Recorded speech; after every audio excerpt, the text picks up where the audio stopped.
Good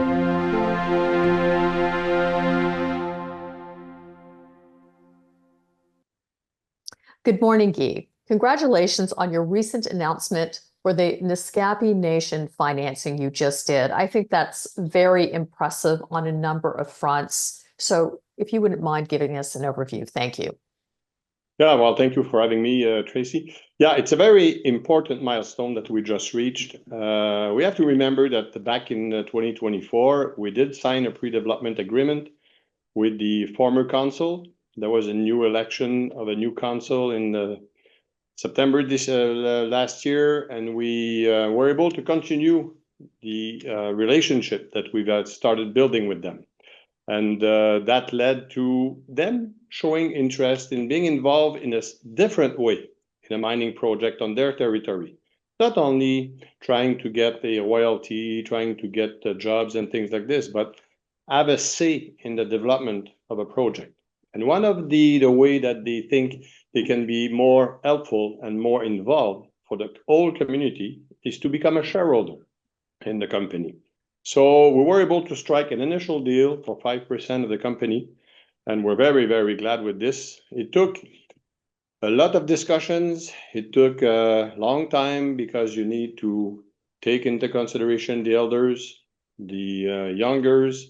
You have to be able to take the time that you need to understand what you're about, what Scandium is all about, why should it be moved out of the earth, and what does it bring to humanity.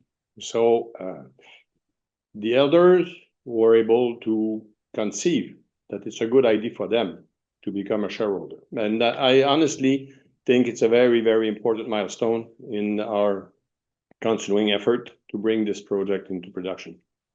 Well, I couldn't agree with you more. And of course, MP Materials just announced a deal where the Department of Defense, for instance, became a shareholder. So this is a very progressive way for investors to get involved and to really have a say in how the company moves forward. And of course, a lot of people do watch the First Nations community and how they're evolving in their finances and in their business relations in Canada. So can you tell me a little bit more about how long this process actually took place? Well, it took at least a year, I would say. What slowed down, though, is the election process. Because if we were dealing with the same council that we signed the pre-development agreement, then it would have been shorter, I suppose. But once there's an election, well, everybody stops negotiating anything, and they leave that to the newly elected council to become. So, and then the new council comes in, needs to get acquainted with all of the files.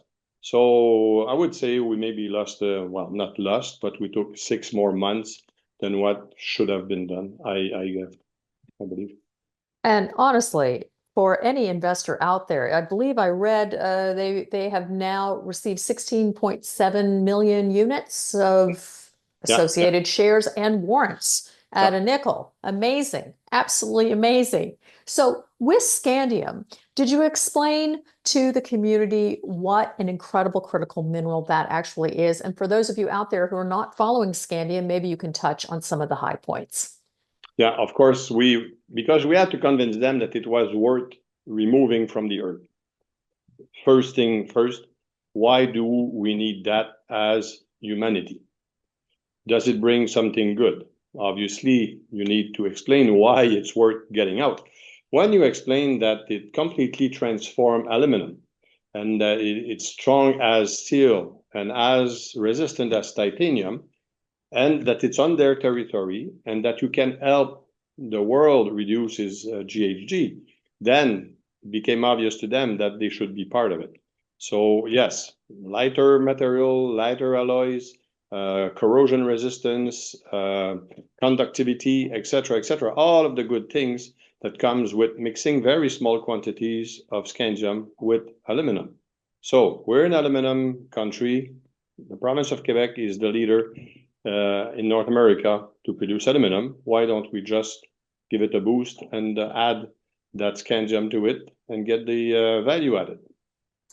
And of course, they haven't just invested in an exploration company. They've invested in a CEO who has a track record of taking exploration companies to production and you have a technology application. Can you provide us an update with that?